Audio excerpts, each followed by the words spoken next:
so-and-so. Knock, knock, knocking on his door again last night. Said you needed it bad. You know that ain't right. So many times you've come to me, crying, trying to stop you. Said it hurt so bad, but please don't let you go back for more. Yeah, my little sister's a zombie in a body with no soul or roll. She's lying up playing a heart today, but nothing else matters. But it matters. We gotta stop feeding our souls, not our addictions or afflictions of pain, to avoid the same questions we must ask ourselves to get any answers. We gotta stop feeding our souls, not our addictions or afflictions of pain, to avoid the same questions we must ask ourselves to get any answers. We gotta stop feeding our souls, have been lost to the millions with lots who feed on addiction, selling pills in one's heart. Wish I could save it from all the delusions, all the confusion, yeah. Of a nation that starves for salvation, but clothing is the closest approximation to God. He only knows that drugs are all we know of love. Yeah, yeah.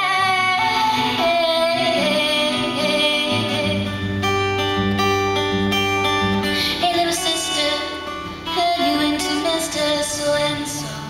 Knock, knock, knocking on his door again last night. Said you needed more.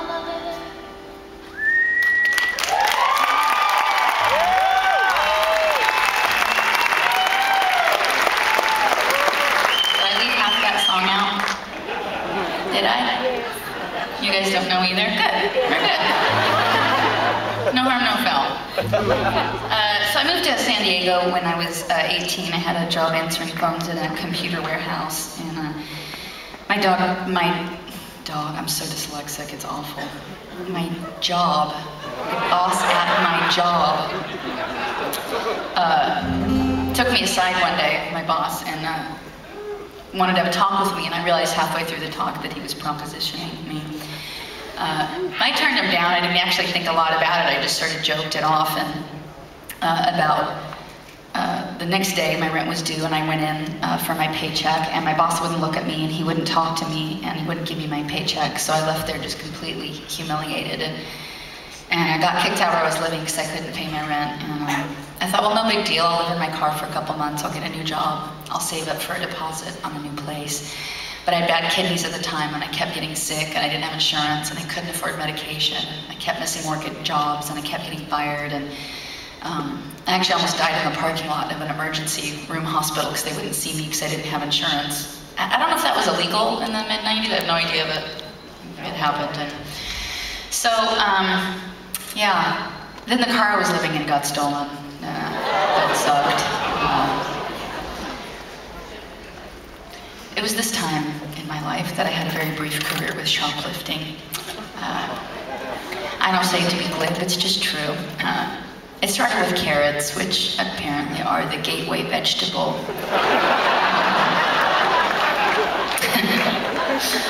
Because it escalated, you know, to the hard stuff, like organic apples. I was a very healthy homeless person. Your health is your greatest gift. It was always food, which I rationalized somehow until one day it looked like it might escalate because I was walking down the street and I saw a sundress and I coveted it. And I thought about stealing it, and I went in there to try it on, and I remember the price tag. It was $39.99, and I don't know what it was about that moment. It was like this very surreal, strange moment. It was like a lightning bolt struck me, and I thought, when did I lose faith in myself? You know, like when did I stop thinking that I could earn $40 for myself? And I was suddenly so insulted by myself, and I vowed not to steal that dress, and I actually quit stealing after that because, I don't know, I started writing these lyrics about if you see what your hands are doing, you can see what your life will become. And if they're stealing or writing songs are probably two very different futures. So my life did turn around. And years later, my husband and I were camping in the mountains of Northern California, and we had been up there for a week. We came out on September 14th, 2001, and we saw the flag at half-mast on this ranch, and we thought maybe a local cowboy had been hurt, and then we saw the next flag at half-mast, and started seeing all these signs saying, "God bless our country," and we finally got out of the mountains enough to get radio reception. And we realized that the towers had fallen and America had been attacked by terrorists. And I was sitting there with my husband in complete shock and disbelief, along with the rest of the country. And the DJ came on the radio and he dedicated this song that I had written for myself when I was 18 years old at such a dark time in my own life. And he dedicated it to America at such a dark time in America's life. It was a very surreal and humbling moment. And I'd love to play that for you. This is Hands.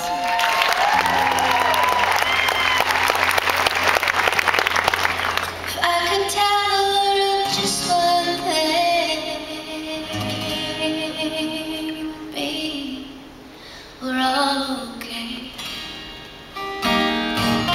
But not to worry, because worry is wasteful and useless in times like these.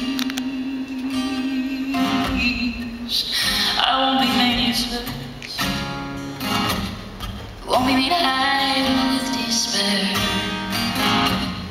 Gather myself around my faith, for light does the darkness most fear. My hands are small, I know, but they're not yours, they are my own. They're not yours, they are my own. We are never broken.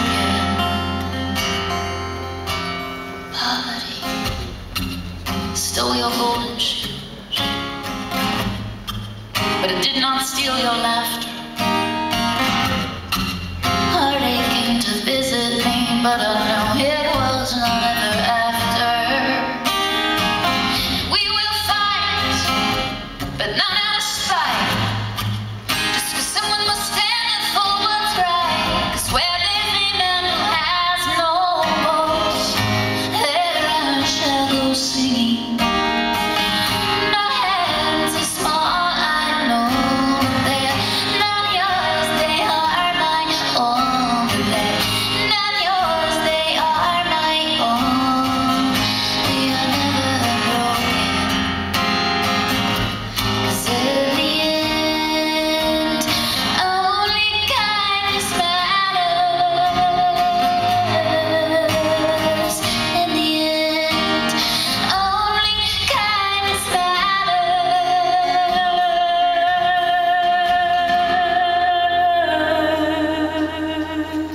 Well, don't you worry, mother. Did you mean that one that you requested when I just sang for you? You didn't even clap for it?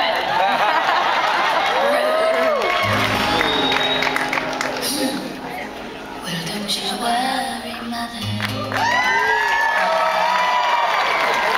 It'll be alright.